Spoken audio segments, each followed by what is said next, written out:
लेकर आई हूँ बीए सेकेंड ईयर का chapter mister know all, written by Somerset Maugham. जो ये अपनी शॉर्ट स्टोरीज़ के लिए, अपने नॉवेल्स और कॉलम्स, ड्रामास, इन सब के लिए बहुत ज़्यादा फेमस रहे हैं। और ये स्टोरी बेस्ड है जब फर्स्ट वॉर चल रहा था, उस टाइम लोगों के क्या ओपिनियन थे, लोगों की क्या मेंटल जो कंडीशन थी, कैसी कंडीशनिंग थी, कैसी जो उनका बिहेवियर था, ये सब उसको डिपिक्ट करता है, उसके बारे में बताता है। फर्स्ट वर्ल्ड वॉर के ड्यूरिंग था और वहाँ पे क्रूज़ की स्टोरी है, एक liner. This is story which is based on a liner, on a ship और ऑन ए क्रूज़। यहाँ पर ये क्रूज़, ये शिप जो है कहाँ से जा रहा है, सैन फ्रांसिस्को से योकोहामा जापान की तरफ जा रहा है। और उस टाइम जो हेट्रेड, एनिमोसिटी, जो एंगर, जो इनसिक्योरिटी, ये सब it all was on the air. ये सब कुछ हवा में ही फैला हुआ था। और जो नरेटर ने ये स्टोरी दो मेनली टू रीजंस के लिए लिखी है। तो उस सबसे पहले वो क्या बताना चाहते हैं, यहाँ पे तीन अलग अलग लोग हैं जो अलग अलग रीजन्स के हैं। कैनेडा जो ओरिएंटल ओरिजिन के हैं, और जो नरेटर हैं वो ब्रिटिश ओरिजिन के हैं, और एक थर्ड कैरेक्टर है राम से। लोगों के अलग अलग जो ओपिनियंस हैं वो कैसी हैं, वो क्या सोचते हैं, उनको अपनी ही कंट्री के लोगों से प्यार है, दूसरों को वो हमेशा सस्पिशियस नज़र से ही देखते हैं, शक के दायरे में ही रख कर देखते हैं।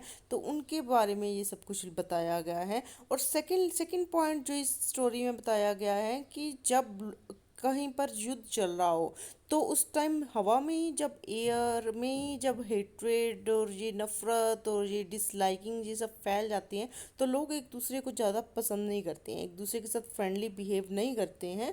हर कोई एक दूसरे को गुस्से की नज़र से ही देखता है।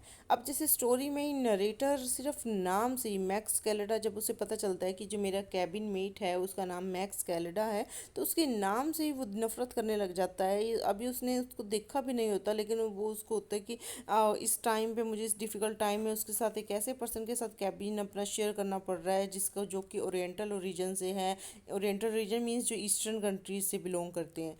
तो वहाँ पर मुझे उसके साथ, क्योंकि उस टाइम पे युद्ध चल रहा था, तो इतनी फैसिलिटी नहीं थी कि लोगों को, हर किसी को अपना अपना कैबिन मिल जाए, अपनी मनपसंद की जो कैबिन मेट मिल जाए, अपना मनपसंद जो है जगह मिल जाए, अकोमोडेशन मिल जाए। ये सब उस टाइम फैसिलिटी नहीं थी, क्योंकि युद्ध के टाइम में बहुत मारा मारी, बहुत मारकाट मची हुई थी। तो ये सभी मेनली ये छोटे छोटे रीजंस के कारण इन सभी छोटी छोटी स्टोरीज को जोड़कर राइटर ने हमें ये बताया है कि जो पूरी दुनिया में लोग, अलग अलग तरह के लोग होते हैं, वो किस तरह से बिहेव करते हैं, किस तरह अलग अलग जो सिचुएशंस पे आकर बात करते हैं, कैसा बिहेव करते हैं, कैसा उनका जो बॉडी लैंग्वेज है वो कैसी होती है, कैसे उनके एक्सप्रेशंस होते हैं, इसके बारे में सारा बताया है। In short we can say that it represents the whole world. अलग अलग लोगों को बताकर उन्होंने काफ़ी कुछ, काफ़ी रीजंस के बारे में, काफ़ी कंट्रीज़ के बारे में बता दिया है। स्टोरी में जैसे मैंने पहले भी बताया कि क्योंकि वो ओरिएंटल ओरिजिन को पसंद नहीं करता था नरेटर, तो वो ये चाहता था कि अगर मेरा कोई साथी ब्रिटिशर होता, अगर जैसे मैं हूँ अमेरिकन, वैसे ही कोई बेसिक ओरिजिन ही जिसका अमेरिका होता, तो मेरे लिए ज़्यादा अच्छा होता। मोहम जो राइटर है, उन्होंने ज़्यादातर अपनी जो स्टोरीज़ हैं वो ऑब्सक्योर और रिमोट एरियाज़ में, जो ब्रिटिश एम्पायर की ऑब्सक्योर रिमोट एरियाज़ हैं, उनमें उन्होंने अपनी ज़्यादातर स्टोरीज़ लिखी हुई हैं। तो अब आते हैं about the author. William Somerset Maugham is a distinguish irish writer, novelist, dramatist. He was born in Paris 25 जनवरी 1874। यहाँ पर उनका बर्थ हुआ पेरिस में 1874 में।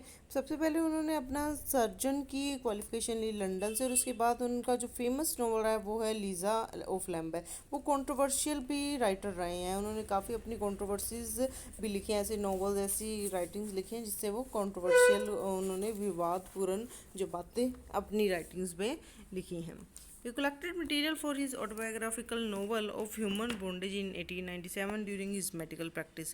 अपनी ऑटोबायोग्राफिकल नोवेल जो उन्होंने अपने बारे में लिखा उसके उसको अपने जब वो मेडिकल प्रैक्टिस कर रहे थे 1897 तब उन्होंने सारा उसका अपना जो भी वो लिखना चाहते थे मटेरियल उसका सारा सब कुछ राइटिंग्स सब कुछ जोड़ लिया था. By 1914 मोहम was famous with 10 plays produced and 10 novels published. वो 1914 तक तो काफ़ी फेमस भी हो गए थे.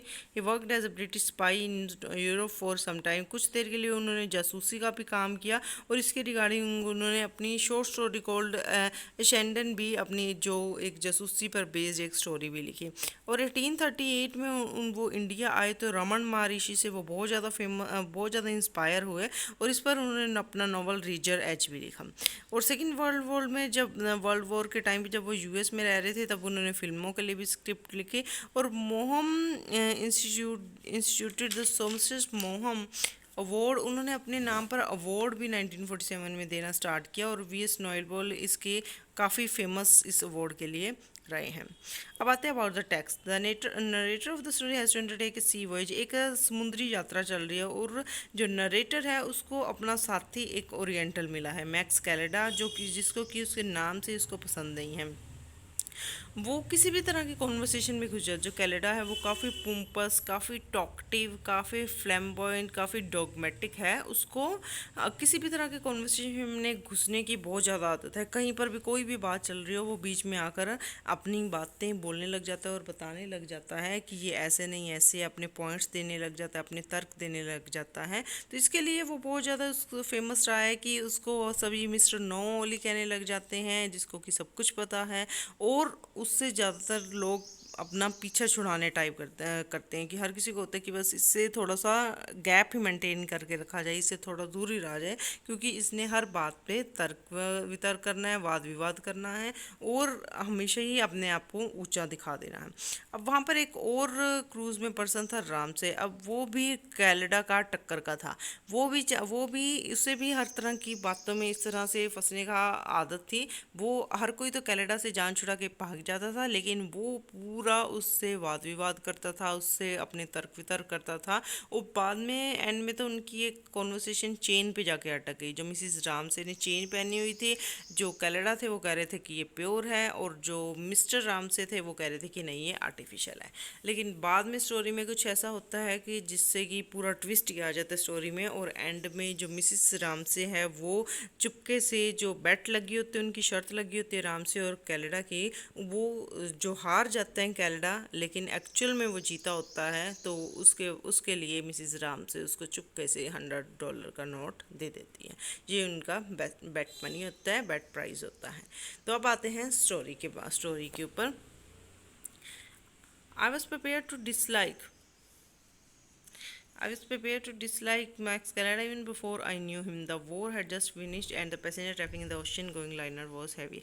उस टाइम क्योंकि वॉर चल रही थी तो जो ओशियन लाइनर्स है वो बहुत ज़्यादा बिजी थे. सारे के सारे जो समुद्री जो यात्रा थी वो बहुत बिजी थी. ट्रैफिक हो चुका था. हर कोई इधर से उधर जा रहा था कोई उधर से इधर आ रहा था. तो वहाँ पर अपनी जगह मिलना अपना कैबिन मिलना ये सब इतना एक सपने की तरह ही था. तो वो उसको नरेटर को जब पता चला कि मेरा जो कैबिन मेट है ये मैक्स कैलेडा नाम का एक ओरिएंटल पर्सन है तो उसे तो ऐसे लगता कि जैसे मुझे तो हार्ट अटैक ही आ जाएगा.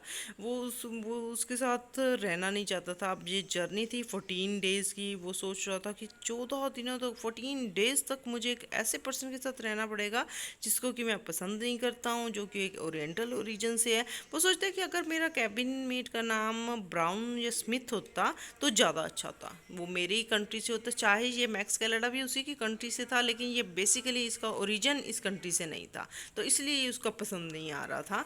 तो अगर वो सोचते कि स्मिथ या ब्राउन होता उसका नाम मीन्स कि वो मेरी कंट्री से होता तो ज़्यादा अच्छा होता.